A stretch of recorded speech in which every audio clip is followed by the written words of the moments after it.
3 more executed in China. Russia tells the United States no on THAAD. And Indonesia continues to struggle with recruitment for ISIS. These stories are coming up next. This is the Asia Brief.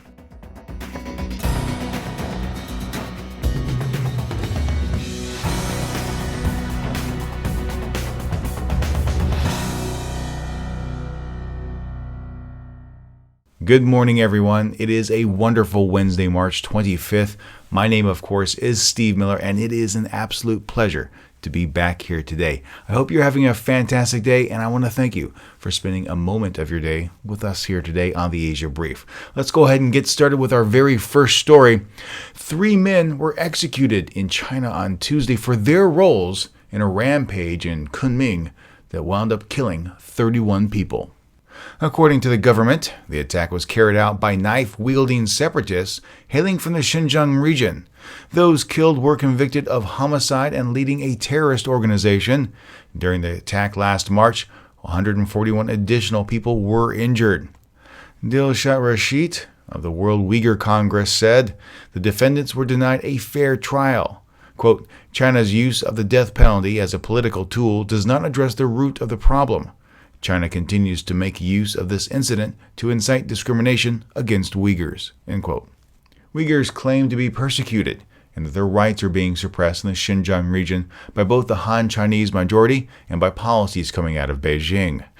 They also say that they can't get a fair trial, and if we look to last year's trial and conviction of Ilham Tohti, that does appear to be somewhat true.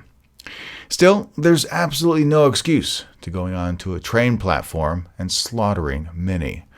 Coming up later today on Asia Now, I'll be speaking with Phil Robertson of Human Rights Watch, who discusses human rights within the Asia-Pacific region and specifically this topic.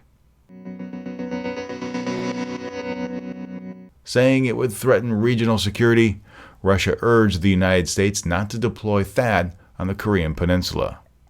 Both the United States and South Korea wish to deploy THAAD on the peninsula as a deterrent to North Korea. China has already voiced opposition to this proposed deployment, and Russia's foreign ministry said, such a deployment cannot cause concern about the destructive influence of the United States' global missile defense on international security. In a region where the situation is already extremely complicated in terms of security, this could serve as another push towards an arms race in Northeast Asia and further complicate any resolution of the nuclear issues on the Korean Peninsula. Now keep in mind this is coming from Russia, who walked in and just took Crimea and has been supporting separatists in Ukraine.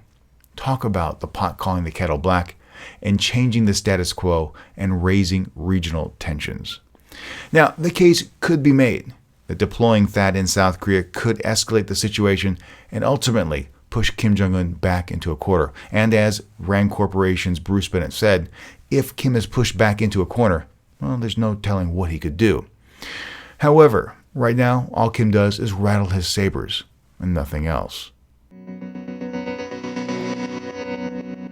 Right after an announcement that perhaps one of its police officers left Indonesia to join the Islamic State, Jakatra announced that it arrested 5 more suspected of raising funds and trying to recruit for the international terrorist organization.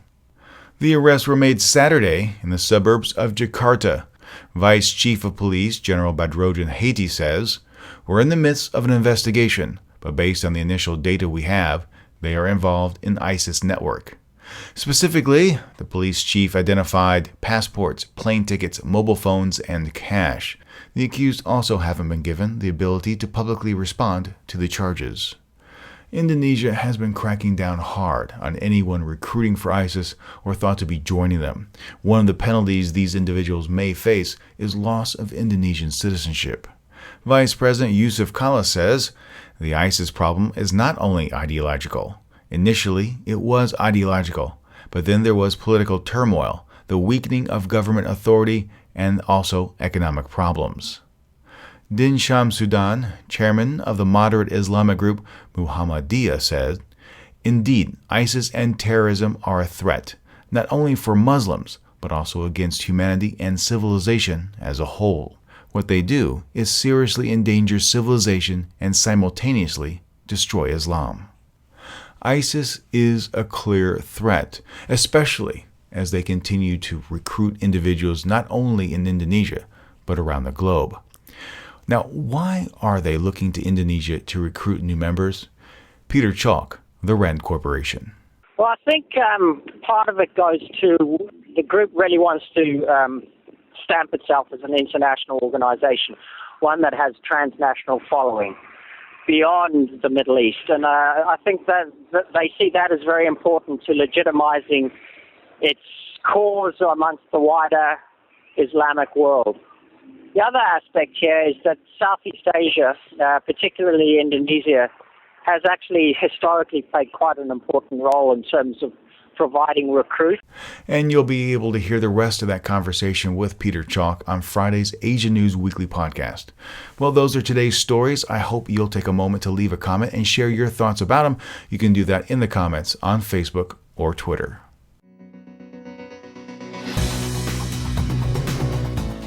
Be sure to keep up with other news from the region by following Asia News Weekly on Facebook or Twitter. You can also send an email to the show with your questions, your comments, and your feedback. Just drop a line to podcast@asianewsweekly.net. If you enjoyed today's program, please share it with your friends. And if you haven't, subscribe.